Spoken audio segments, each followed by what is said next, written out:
a judge has now officially ordered the federal government to use funds for SNAP benefits. Want to put up this live vantage point that we have there in Washington, D.C.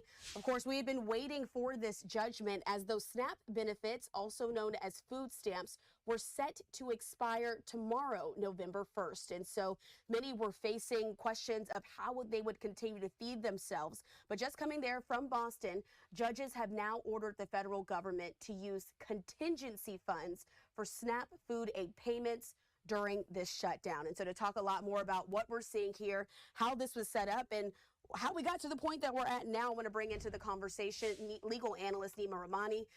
Nima, thanks so much for being with us. Perfect timing as this news just came out a few minutes ago that SNAP benefits have now been ruled by this federal judge to continue to go while the government is shut down.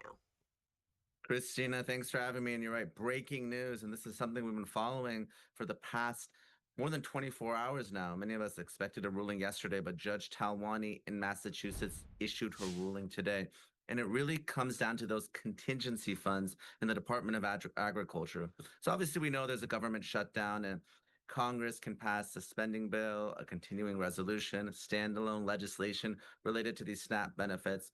But this isn't politics, this is the law. And approximately half the states in the District of Columbia, they filed a lawsuit challenging the Department of Agriculture's refusal to release these contingency funds. Now, we're talking about more than $5 billion.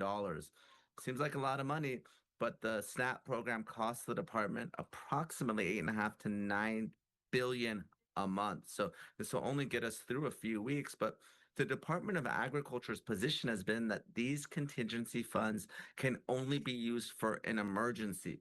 And they describe that emergency to be a natural disaster, not something political like a government shutdown.